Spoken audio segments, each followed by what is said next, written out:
नमस्ते मित्रांनो, स्वागत आहे तुमचं डिटेल्स एम्पायरच्या आणखी एका नवीन व्हिडिओमध्ये. आज आपल्या सोबत आहेत सौरभ सर. नमस्ते सर.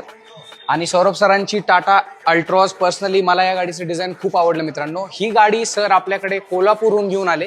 त्यांचा प्रायमरी कन्सर्न होता गाडीवरचे येणारे स्क्रॅचेस, आणि यापूर्वी पण त्यांनी त्यांच्या एका बाईकचं म्हणजे बुलेट 350 त्यांची होती क्लासिक, तिच्यावरती PPF आपल्याकडे केलं होतं. या गाडीवरती आपण आपल्या ब्रँडचं म्हणजेच डिफेन्झोचं पेंट प्रोटेक्शन फिल्म केलंय. Along with that we have installed Garware sun control films. गाडीवरती आपण सीट कव्हर्सचं सुद्धा काम केलं आहे, along with proper bucket fitting. हे सगळं काम आपण सरांच्या रिक्वायर्ड टाइम फ्रेम मध्ये कंप्लीट करून दिलं आहे. सरांनी पण आपल्याला खूप कॉपरेट केलं in terms of the time, आणि त्यांनी पूर्ण फ्लेक्सिबिलिटी दिली की तुम्हाला जे काम तुमच्या हिशोबाने करून घ्या सर, असं त्यांचं एक म्हणणं होतं. काम आपण केलेलं आहे मित्रांनो. चला आपण सरांना विचारूया की ओव्हरऑल झालेलं काम आणि गाडीमधला फरक त्यांना कसा वाटतो.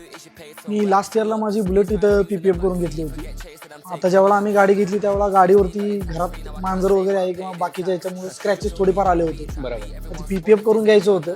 ऑलरेडी बुलेट ज्यावेळेला आम्ही PPF करून घेतली त्यावेळेला सरांनी मला पूर्ण क्लिअर प्रोसेस सांगितली होती. एकतर त्यांचं काम करण्याची पद्धत म्हणजे पूर्ण ट्रान्सपरन्सी पूर्ण आहे त्यांची, की काय करायला लागेल काय करायला नको गाडीवरती. एक्सेस असं म्हणजे काहीच असं ॲडिशनल नाही त्यांनी सांगितलं. जे गरजेचं आहे तितकंच सांगितलं. गाडी ज्यावेळेला सोडली होती त्यावेळेला गाडीवरती भरपूर असे स्क्रॅचेस वगैरे नॉर्मल असे सोल मार्क्स टाईप आले होते. आता गाडी PPF झाल्यानंतर मी गाडी बघितली, गाडीवरती कम्प्लिटली पूर्ण गाडी आता एकदम अशी नवीन एकदम स्क्रॅचलेस म्हणू शकतो मी झालेली आहे गाडी. बाकी सरांच्या सोबत काम करा 2-3 वेळा आता 2 वेळा काम करून घेतलेलं आहे सरांच्याकडून, त्यामुळं काही व्यवस्थित झालेली गाडी sir. Thank you so much sir. एवढ्या लांब तुम्ही कोल्हापूरहून आमच्याकडे आलेत, ह्यात आमचं आम्ही खूप म्हणजे नशीब समजतो की लोकांपर्यंत आमचं काम पोहोचतंय, लोकांना आमचं काम आवडतं, आणि आम्ही नेहमी प्रयत्न करू की असंच काम तुम्हाला आणि आमच्याकडे येणाऱ्या प्रत्येकाला आम्ही करून देऊ. Thank you so much for staying tuned in मित्रांनो. भेटूयात आपण पुन्हा एका नवीन इंटरेस्टिंग व्हिडिओ.